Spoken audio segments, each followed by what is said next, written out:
We've had a request for a presentation with regard to the National Museum of African American Music. Is there any objection from the committee? Seeing none, Councilmember Gilmore, I will turn this over to you. But let me turn you on first. Thank you so much, Chair Allen of the Planning Commission. We appreciate you so much.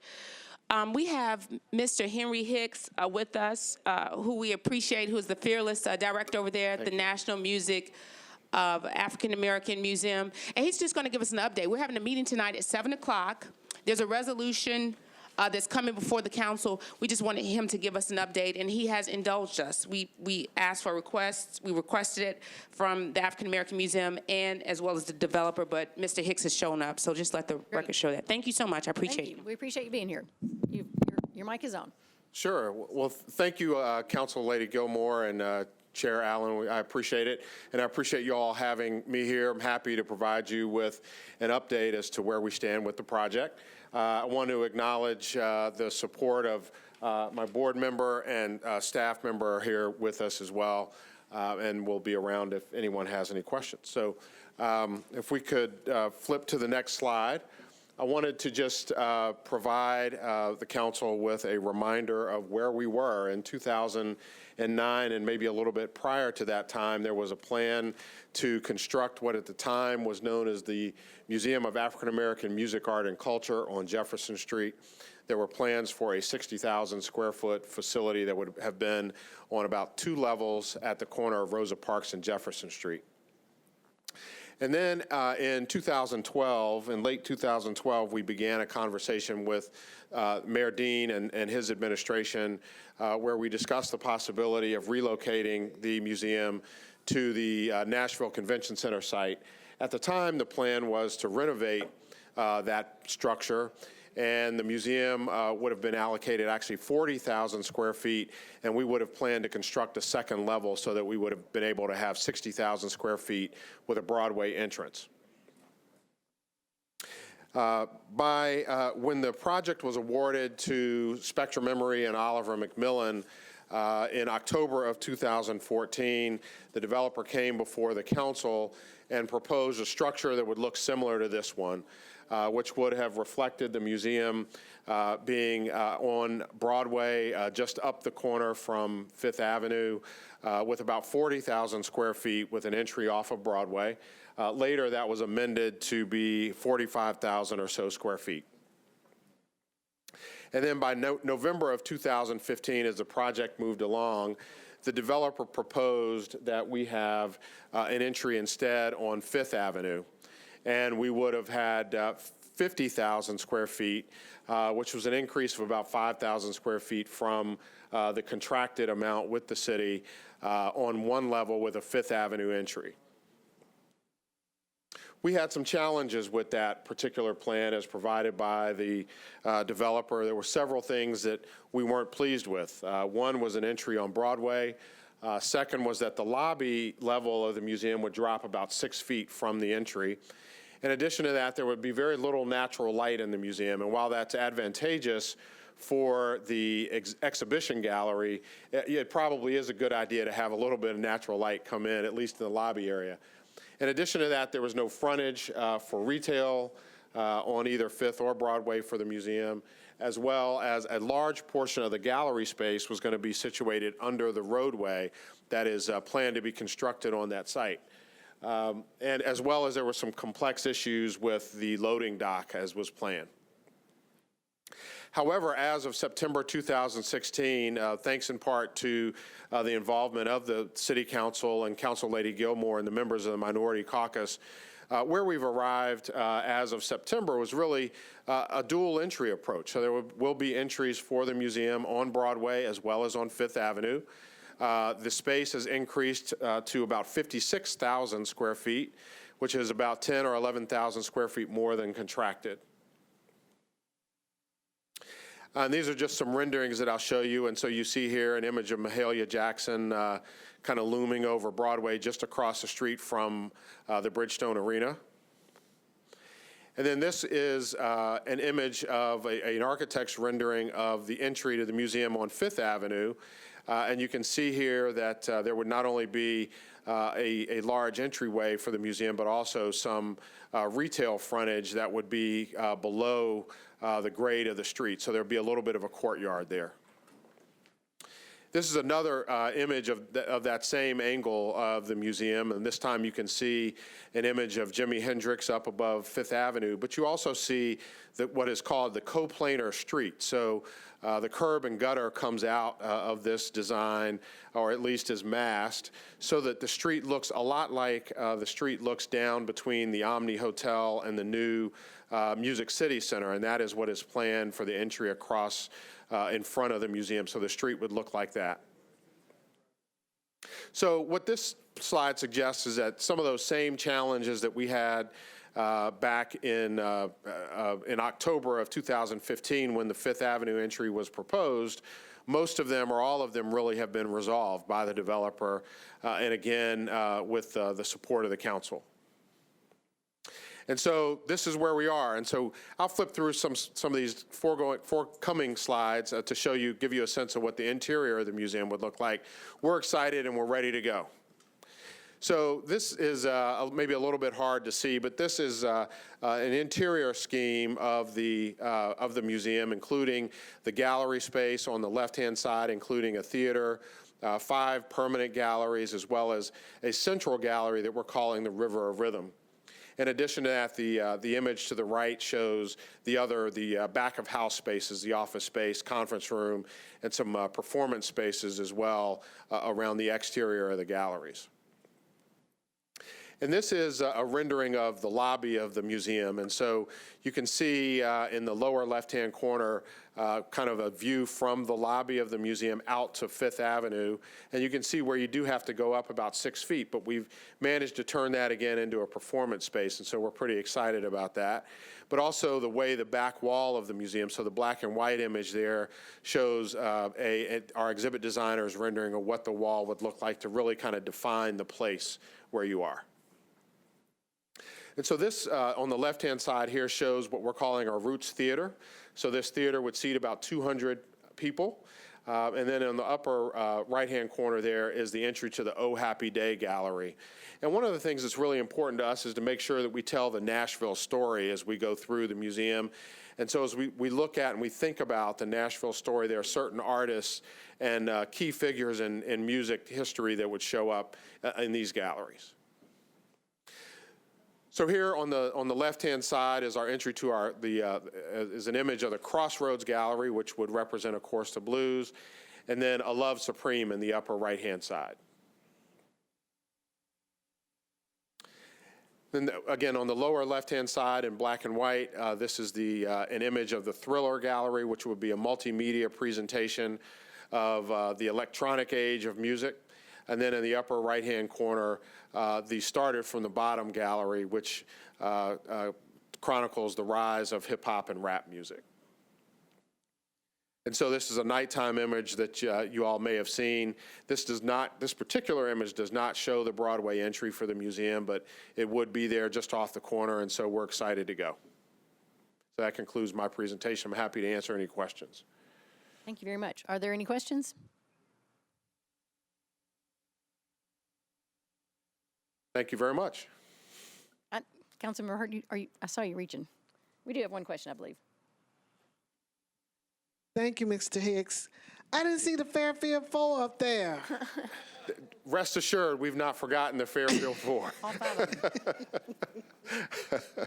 Any other questions? Or the McCrary sisters. We haven't forgotten them either. Okay. Both groups are our good friends, and we would never forget them. So I'm just trying to give you a sample of who may be there. There's been a lot of scholarly work that is going into, we're researching more than 887 artists that will be included in the galleries.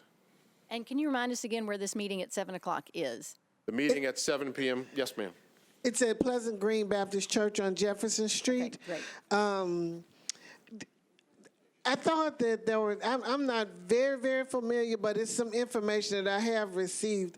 And there were quarterly reports. Have those reports been given each quarter as the development has progressed? Well, Council Lady Hurt, as I understand it, the contract calls for the developer to provide regular updates to the council or the museum. The museum has been provided with updates almost on a weekly basis, so we are in regular contact with the developer. Thank you. Councilmember Henderson. Congratulations on this facility. This looks very nice. I wanted to inquire about the new entrance that's been added on Broadway. And I wasn't able to read from your floor plan. How does that work with your kind of designed flow and your ticketing, having two entrances like that? And do you wonder if that creates confusion for your customer or your guest? Well, thank you for the question. It's something that is going to require a little bit more work on our part. However, we did actually contemplate this early on, and so the way the ticketing and the entry to the galleries of the museum would work is that you would actually be able to flow from either the Broadway or the Fifth Avenue entry into the lobby or the public spaces of the museum, and then be ticketed before you enter the gallery.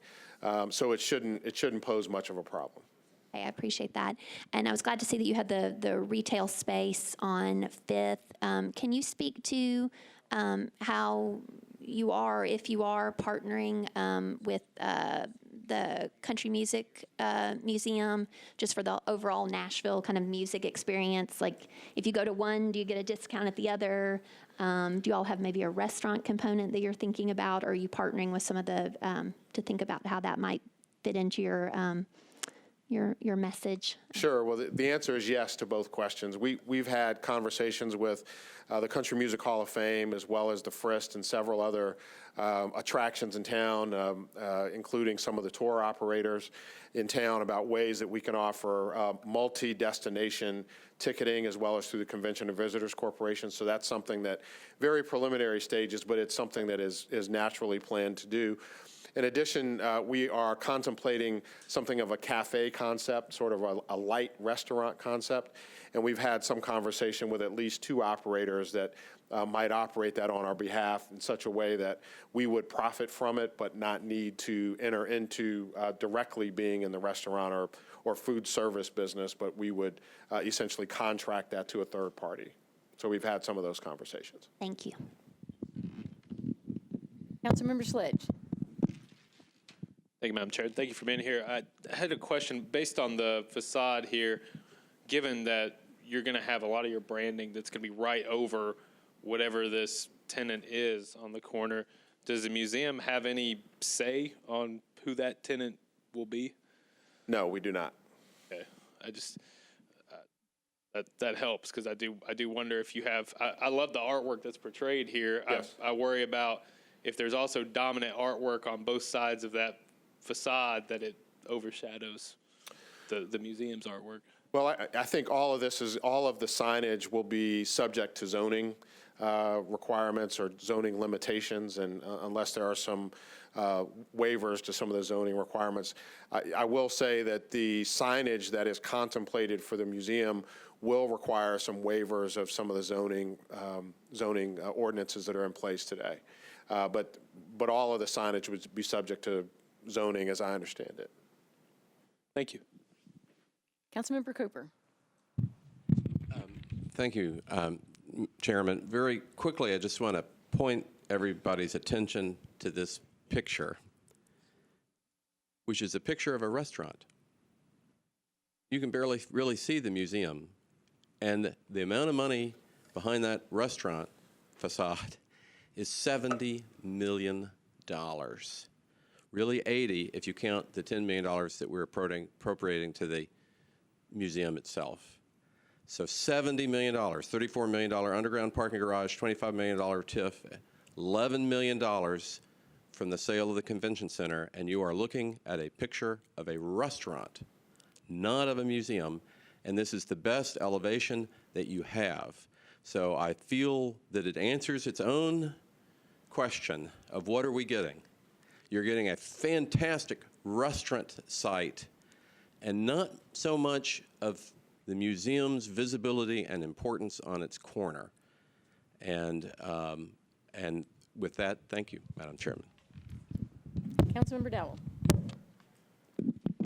Thank you. I just had a quick question about, I know for those who are not on the committee when we approved this legislation for the museum, but one of the selling points for me when they talked about relocating the museum from the 8th Avenue, I guess it was 8th Jefferson area location, was that this museum would have a prominent space on Broadway.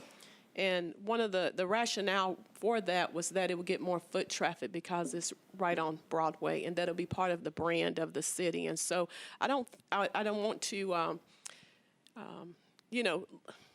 undermine the significance of them putting it in the back of off of Broadway, because the selling point to me was that we were going to have it on Broadway.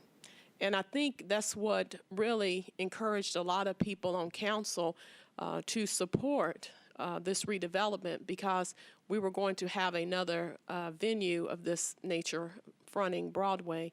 And I am concerned about putting it in the back and having a restaurant on the front, or an H&M or what have you, retail or whatever we're using for this space, about what type of impact it would have on the museum since it's behind it. And also, are we, we allocated money for the construction originally of a freestanding, and now we're putting it inside another development.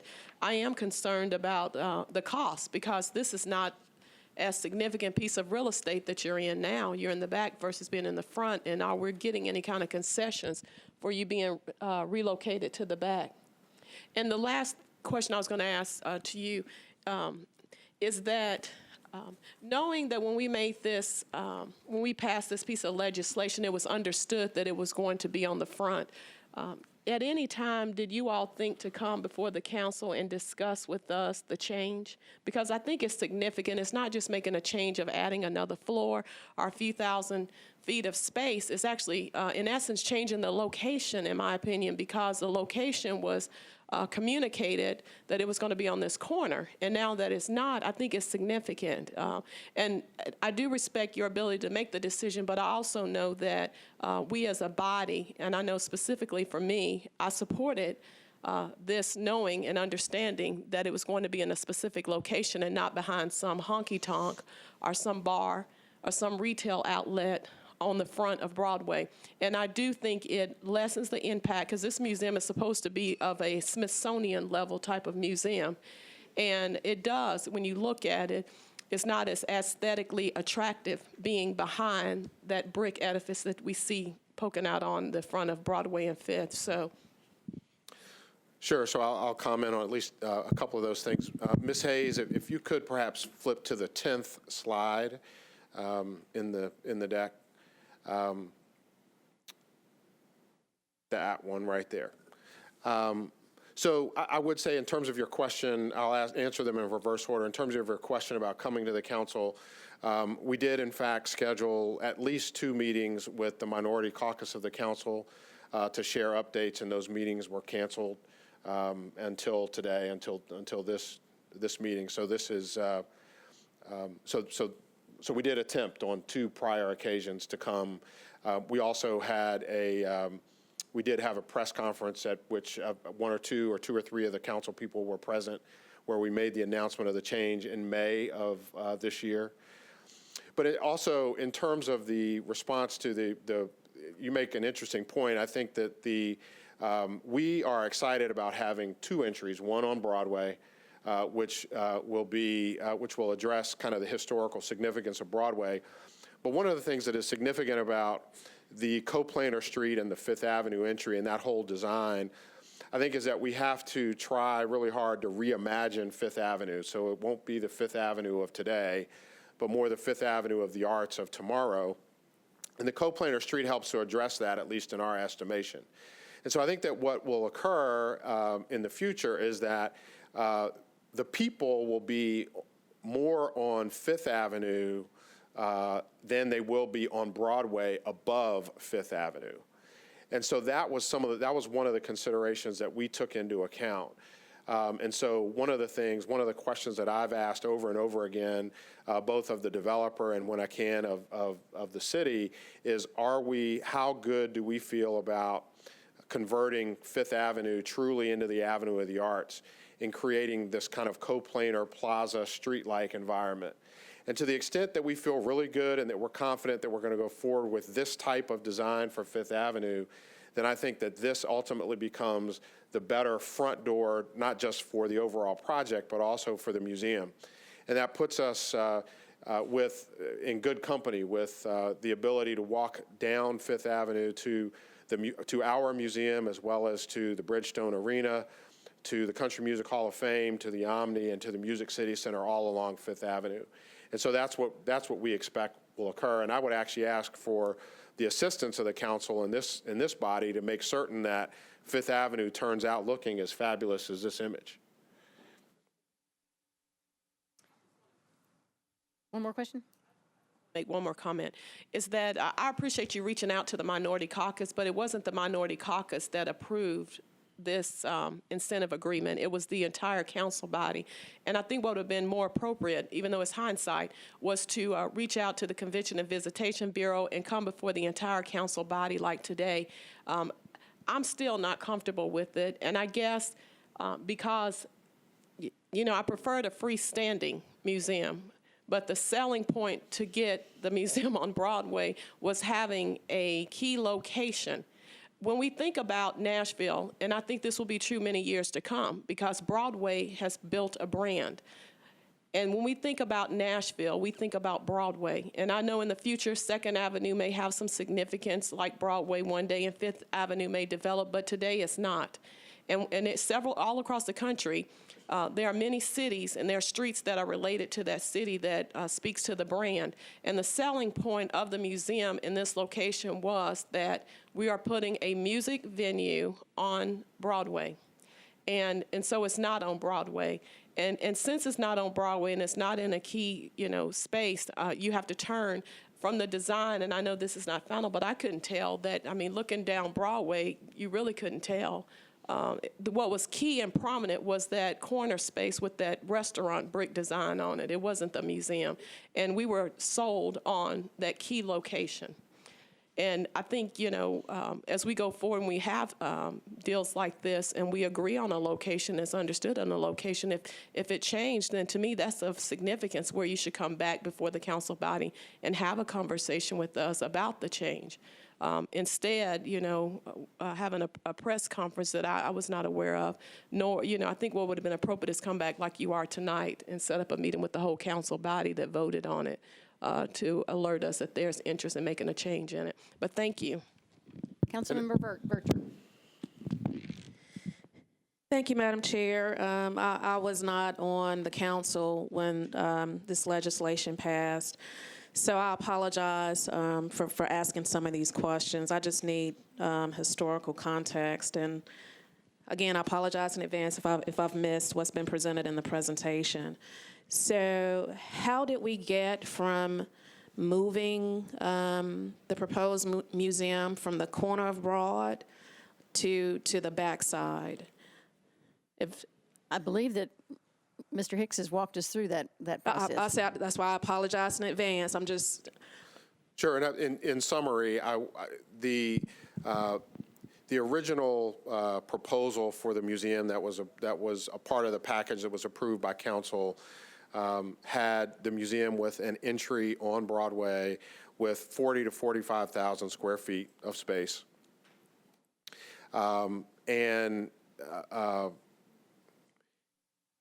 Simply, we needed more square footage. We needed more square footage. In addition to that, the developer really changed where the front door of the project would be from Broadway. The original design of the project was that the front door would be on Broadway, and now the front door of the project will be on Fifth Avenue. And so with the need for us to have more space, and with the pivot of the front door of the project moving from Broadway to Fifth, we essentially agreed to go with the project around the corner to Fifth so that we could be at the front door as well. I would add that, again, with the encouragement of Council Lady Gilmore and others, we do now have an entry on Broadway that effectively meets the spirit. Perhaps is up for debate, but certainly the letter of the agreement that we would have entry on Broadway. And I'm confident that we will have fabulous entry on Broadway and on Fifth, and that the combination of the two will make for a really sustainable institution with a lot of visitor traffic. Thank you. Councilmember Henderson? Thank you, Madam Chair. As I look at this design rendered as it is, I certainly understand with your programming constraints and, having to have flexibility with this design and a variety of tenants. But I think we as a city have just really missed an opportunity here with taxpayer dollars being used to create some really amazing civic space. This is a prominent corner that now has a 2-story restaurant on it. So, I recognize that you needed more space, and in moving that moves things different places, but it really doesn't appear to me, with all due respect, that this project has any front door. It's kind of, from a design perspective, a little disjointed. And while I'm glad to see the co-planar street thing here happening on Fifth, I really think, there's an absence of civic space in front of the Ryman that's lost. And so I would just ask that we as a council think about, from a process standpoint, the reporting that goes into this sort of process, allowing developers to have the needed flexibility, but also really staking a claim for really good quality civic space. And this project is extremely lacking in that regard, both, I think, with the museum not being at the corner and there not being any public space or ample space in front of the Ryman, both. So I just wanted to be on the record saying that. Thank you. Thank you. Any other comments? Thank you so much for your presentation, and we'll see you again at 7. Thank you. Now we'll get to the business of the committee. We'll begin with Resolution 2016-453, sponsors Murphy and Elrod, amends Ordinance BL 2014-784 to add one additional parcel at 437 36th Avenue North for the acceptance of permanent and temporary easements for construction of I-440 South sewer relocation. I do have a letter from the sponsor to approve. Is there a motion? Been moved and seconded. Any discussion? Seeing none, all those in favor? Any opposed? Bill is recommended. Next is Resolution RS 2016-454, sponsors Elrod and Van Rees. This authorizes Mike's Ice Cream LLC to construct and install an aerial encroachment at 129 2nd Avenue North. I have a letter from the sponsor to approve. Do I have a motion? Been moved and seconded. Do we get ice cream if we let them do this? That's my question. All in favor? Any opposed? Resolution is recommended. Next is bills on second reading. BL 2016-465, sponsors Freeman, Allen, and Elrod. This authorizes Metro to accept new sewer main and easement sanitary sewer manholes and a fire hydrant for property located at 2906 Foster Creighton Avenue. Do I have a motion? Been moved and seconded. Any discussion? Seeing none, all those in favor? Any opposed? Bill is recommended. Next is BL 2016-466, sponsor Hueso, Allen, and Elrod. This abandons sanitary sewer, water mains, and any associated easements, sanitary sewer manholes, and fire hydrants, and accepts a new fire hydrant and any necessary easements for property located at 0 Knights of Columbus Boulevard. Do I have a motion? Been moved and seconded. Any discussion? Seeing none, all those in favor? Any opposed? Bill is recommended. Next is BL 2016-467. Sponsors Withers, Allen, and Elrod, changes the name of South 19th Street to Oak Hill Drive. Do I have a motion? Been moved and seconded. Any discussion? Seeing none, all those in favor? Any opposed? Bill is recommended. BL 2016-469, sponsors Allen and Elrod, abandons existing easement rights and acquires new easements for properties located at 27 Willis Street and 100 Fern Avenue. Do I have a motion? Been moved and seconded. Any discussion? Seeing none, all those in favor? Any opposed? Bill is recommended.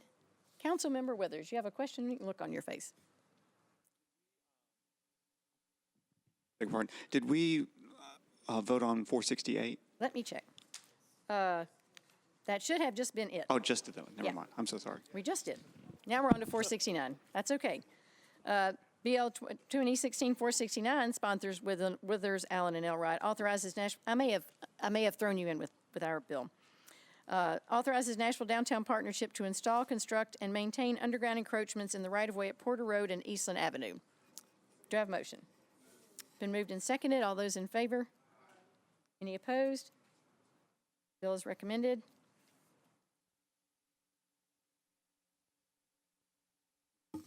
Now we're to bills on third reading. BL 2016-302, as amended, sponsors Pridemore, Allen, and others. This grants a franchise to Tennessee Backhaul Networks, LLC, to construct, operate, and maintain a telecommunications system with Metro. Do I have a motion? Been moved and seconded. Any discussion? Seeing none, all those in favor? Any opposed? Bill is recommended finally. We appreciate your patience on that one. Next is Substitute Bill 2016-409, sponsors Rosenberg.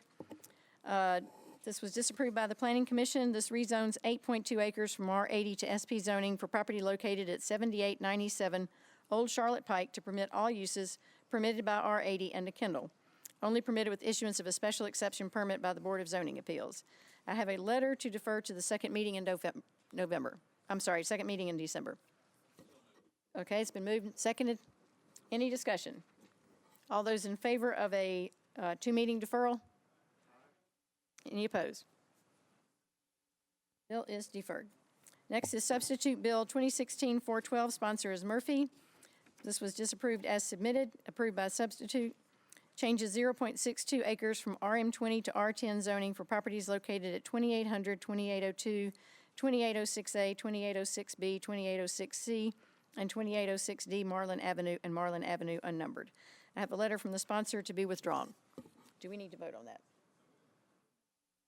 Well, just to be thorough, is there a second?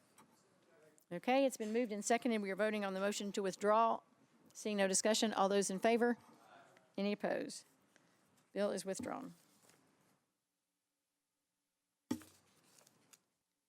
Next is BL 2016-415, sponsors O'Connell, Elrod, and Henderson, approved with substitute by the Planning Commission. This amends the Metro Code pertaining to telecommunication facility uses. Do I have a motion? It's moved and seconded. I do see some people in the queue. Councilmember O'Connell. Thank you, Madam Chair. Need to move a substitute on this one, please. Okay.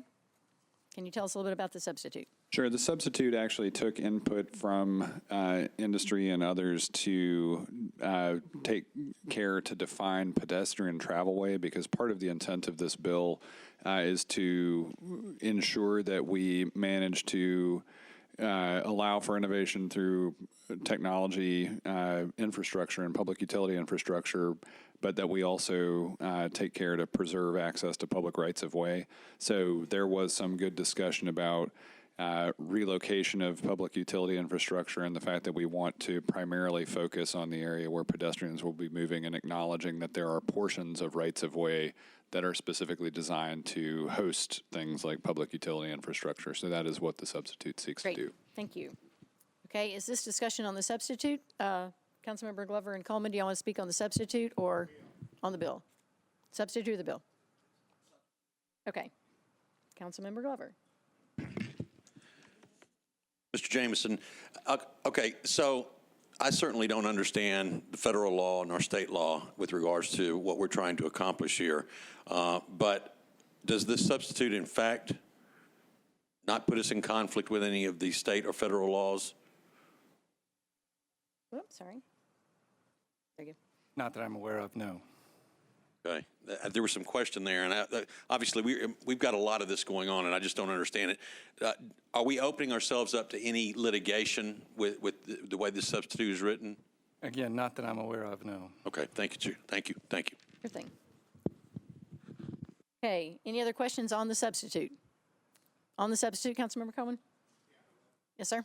Yeah, I'm going to go ahead and address the substitute. I was going to go to the bill, but Mr. Jamison, I understood you to say that you did not know whether or not there's a conflict between federal and state on this matter? Correct. Okay, now I understand that. Madam Chair, obviously, you know, there are people who write to us who are lobbyists and that does study this subject. And I have been contacted by a few. And I have Mr. Ridley here who is, I guess, a well-studied lobbyist on this area.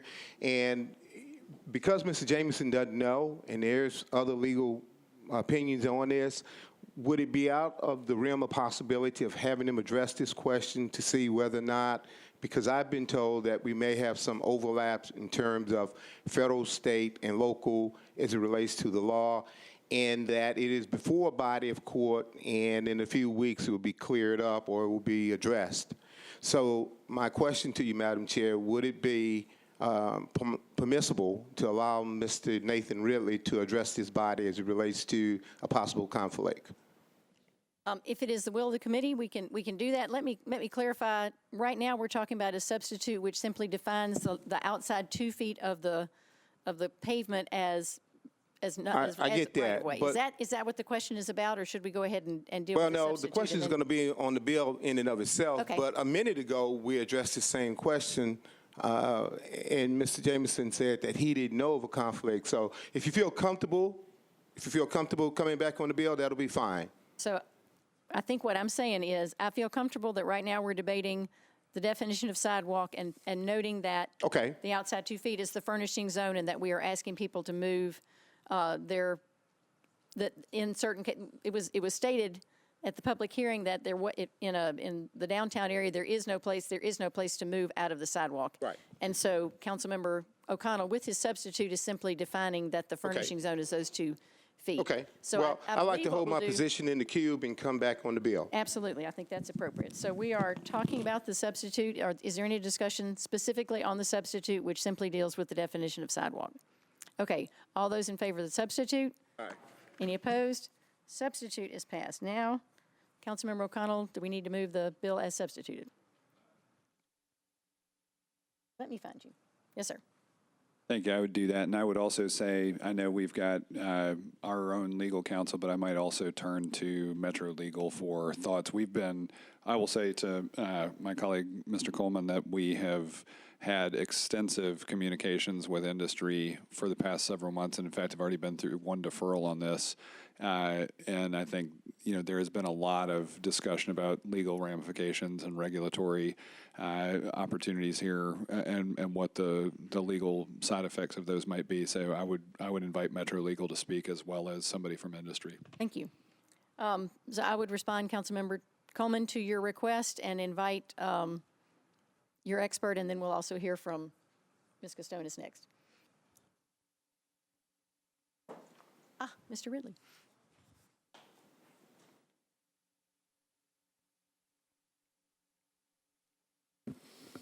Thank you, Madam Chair and members of the committee. I appreciate the time today. Thank you, Councilman Coleman. This area of the law is complicated, members of the council. Y'all know, and I've had extensive conversations with. Okay, is that better? That's better. Okay, pardon me. I've had lengthy conversations with the sponsor, and he's been very kind and gracious to put up with the likes of me on this, and I'm grateful for that time. But be sensitive to this. This is a complicated topic. The federal law regulates this. The 1996 Federal Telecommunications Statute limits severely the power of local governments, and they state specifically that not just y'all, but any local government may not have the effect of prohibiting service. I might not be quoting exactly chapter and verse, but that's the gist of the federal statute. The state law goes further to deal specifically with co-locations. In Tennessee Code Annotated Section 1324-305, I believe, it talks specifically about co-locations and the power of local governments to regulate co-locations. This ordinance does not address that statute. This ordinance does not address that statute and the power of local governments to deal with co-locations. Clearly, any government would want to encourage co-locations because y'all know what that means. If you have 4 carriers in the Nashville community, you wouldn't want to have 4 separate towers. You would want them, to use the term of art, to co-locate and to encourage that. The hard part of that is how you deal with that in the right-of-way. And I know we have a disagreement with our friends at the legal department and the planning office about how far the city may use its police power to deal with the actions in the right-of-way. Under the state statute, the carriers have the right to be in the right-of-way. Under the state statute, the carriers have the right to be in the right-of-way. So you see the tensions that we have here, and my concern is particularly on the state statute level of how y'all are going to, not y'all, excuse me, how the council through its ordinances and resolutions would address that conflict. So thank you for your time. Be happy to respond to your questions. Thank you, I appreciate that. Also, I have my tag team partner here and mentor, Jim Murphy, who counsels me on these issues as well. I might have to have him for help on the questions. Thank you. Okay, appreciate that. And Ms. Custodes.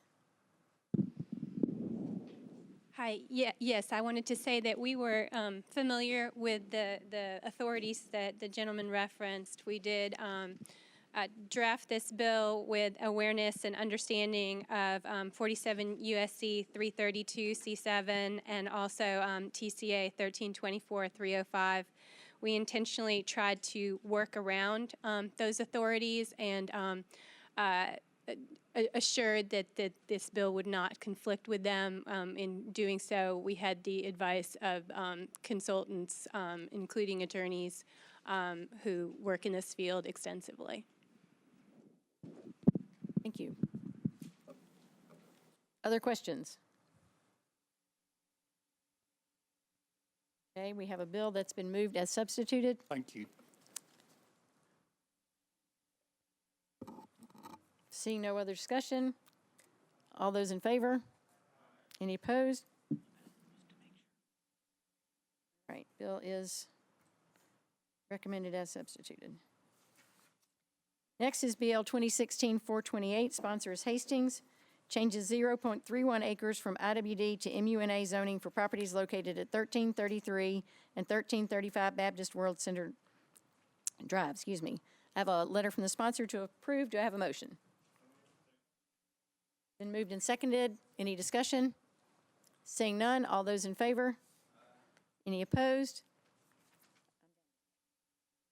Bill is recommended. Next is BL 2016-429, sponsor is Hastings. Changes 0.44 acres from IWD to MUNA zoning for properties located at 1109 and 1111 Baptist World Trade Center. I have a letter from the sponsor to approve. Do I have a motion? Been moved and seconded. Any discussion? Seeing none, all those in favor? Any opposed? Bill is recommended.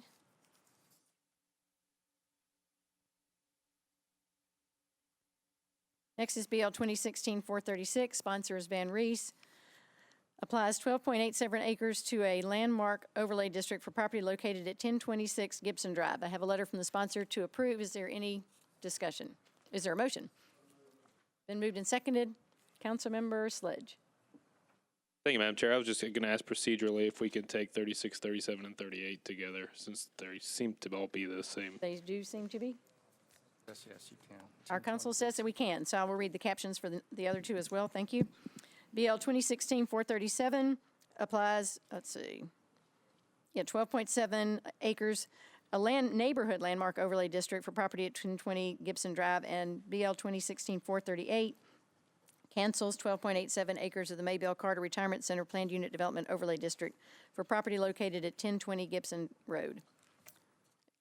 We need to move all three of them. Been moved and seconded for all three. Any discussion? Seeing none, all those in favor of BL 436, 437, and 438? Any opposed? These bills are recommended. Okay, thank you for helping us be efficient. Next is BL 2016-439, sponsor is Councilmember Scott Davis. changes 4.46 acres from CL to SP zoning for property located at 1216 Gallatin Avenue to permit a mixture of commercial uses and self-service storage. I have a letter from the sponsor to approve. Do I have a motion? Been moved and seconded. Councilmember Sledge. I think we can do the same thing with 39 and I'm 40. glad you're paying attention. Let's see. Okay. I give Councilman Freeman credit on that one. Great. All right. So I will read the caption for Bill 440. 2016-440, also sponsored by Councilmember Scott Davis, cancels 4.46 acres of a planned unit development overlay district for property located at 1216 Gallatin Avenue. Do I have a motion on that one? Okay. Both of these bills have been moved and seconded. Is there any discussion? Seeing none, all those in favor? Any opposed? Both bills are approved. Next is BL 2016-441. Sponsor is Hastings. Changes 0.24 acres from R6 to SP zoning for property at 1700 McKinney Avenue to permit up to 4 residential dwelling units. I have a letter from the sponsor to approve. Is there a motion? Been moved and seconded. Any discussion? Seeing none, all those in favor? Any opposed? Bill is recommended. Moving along. Next is BL 2016-442. Sponsor is Sledge. Changes 0.1 acres from IWD to MULA zoning for property located at 1305 2nd Avenue South. Been moved. Is there a second? Any discussion? Seeing none, all those in favor? Any opposed? Bill is recommended. Next is BL 2016-443. Changes, sponsor is Scott Davis. Changes 0.19 acres from SP to R6A zoning for properties located at 1235 Joseph Avenue. I have a letter from the sponsor to approve. Is there a motion? Been moved and seconded. Any discussion? Seeing none, all those in favor? Any opposed? Bill is recommended. Next is BL 2016-444. Sponsor is Roberts. I do not see the sponsor. Is she around anywhere to be fetched? We will move that to the heel. Next is BL 2016-445. Sponsor is O'Connell. Changes 0.5 acres from R6 and SP to SP zoning for properties located at 1116 and 1118 Sigler Street to permit 11 multifamily units. Do I have a motion? It's been moved and seconded. Any discussion? Seeing none, all those in favor? Any opposed? Bill is recommended. Next is BL 2016-446. Sponsor is Pridemore. Cancels 1.95 acres of the historic bed and breakfast overlay and applies a historic bed and breakfast homestay overlay district for property at 712 Neely's Bend Road. Do I have a motion? Been moved and seconded. Any discussion? Seeing none, all those in favor? Bill is recommended. Any opposed? All right, bill is recommended. Next is BL 2016-447. Sponsor is Hastings. Changes 0.84 acres from IWD to MULA zoning for properties located at 1104 and 1106 Baptist World Center Drive and 1407 Napoleon Street. I have a letter from the sponsor to approve. Is there a motion? Been moved and seconded. Any discussion? Seeing none. All those in favor? Any opposed? Bill is recommended. Next is BL 2016-448. Sponsor is Kendall, Syracuse, and Hurt. Applies 0.18 acres to a historic landmark overlay district for property located at 2614 Jefferson Street. I have a letter from the sponsor to approve. Is there a motion? Been moved and approved. Is there any discussion? Seeing none, all those in favor? Any opposed? Bill is recommended.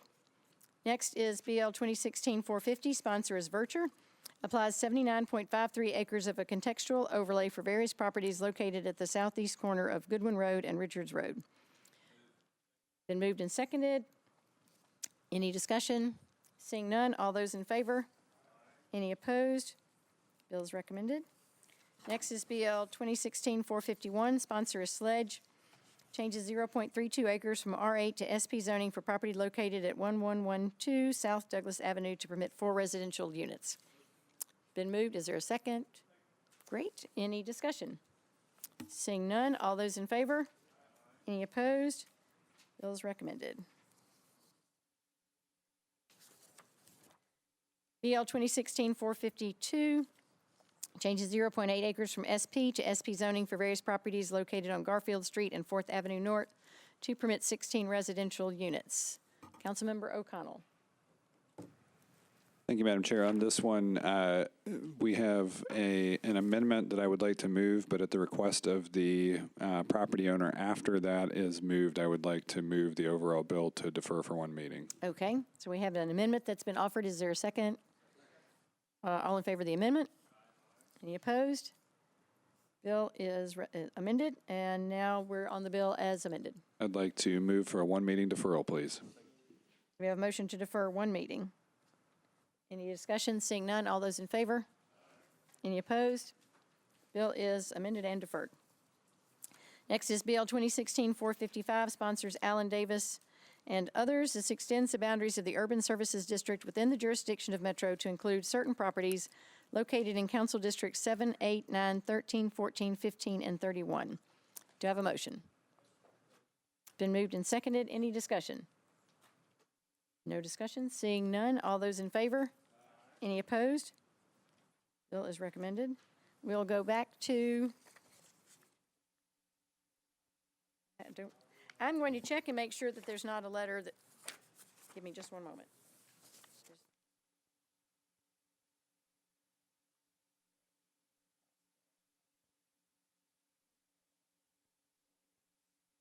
Oh, there is a letter. Yes. There is a letter. Sorry, it was not noted. Great. So there's a letter to approve. It's been moved and seconded. Any discussion? Seeing none, all those in favor? Any opposed? Bill is recommended. Any other business? Seeing none, we are adjourned.